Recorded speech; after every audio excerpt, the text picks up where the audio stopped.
Posibleng irekomenda ng DNR na ipagbawal na ng tuluyan ang pag-akyat sa Mount Banahaw sa Quezon Province. Ito'y sakaling mapatunayang gawa ng tao ang malaking sunog doon.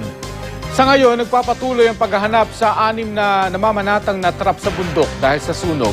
Makibalita tayo kay Ninita Hobilla.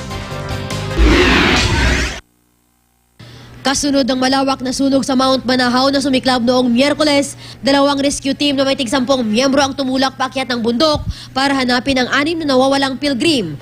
Natrap sa bundok dahil sa sunog ang mga naturang namamanata na kinabibilangan ng isang 73 taong gulang na lalaki. Sa bahagi ng Sariaya, Quezon, daraan ang rescue teams dahil mas ligtas ito kumpara sa daan sa bayan ng Dolores. Aminado ang rescue team na hindi magiging madali ang operasyon, lalo't mabato at maputik ang daanan na sinasabayan pa ng masamang panahon.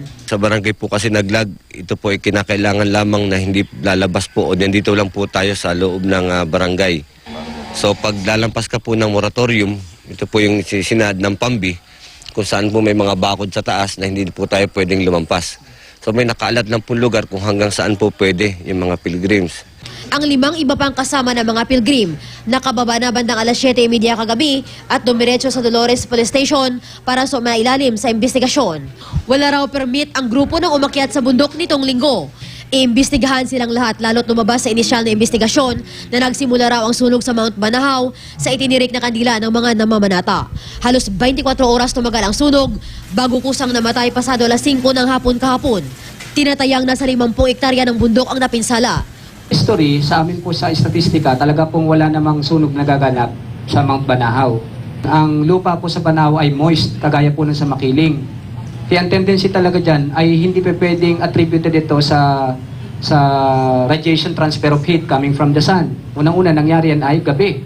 Oras na mapatunayang gawa ng tao ang sunog, irerekomenda raw ng Department of Environment and Natural Resources o DENR na tuluyan ng iban ang mga tao sa bundok, bagay na ikinalulungkot ng mga namamanata. Meron siyang karisma kasi ang mga mountaineer naman gusto natin na doon mag-stay for a while to escape from urban routine. It's the trail kasi matarik siya matarik. Tapos magaganda pa yung view. Taong 2004 pa ng pagbawalan ang paakyat ng walang permit sa Mount Banahaw. Idineklara itong protected area noong 1987 na pinagtibay ng isang Republic Act noong 2009. Ipinagbabawal ang pagluluto sa bundok at pagdadala ng mga bagay na maaaring pagmulan ng apoy. Maraming species na andon at sabi nila yung mga halaman daw na makikita doon, according to our local people, may 80% ay may potential sa medicine. Ninita Hobilla, Nagbabalita, Pilipinas.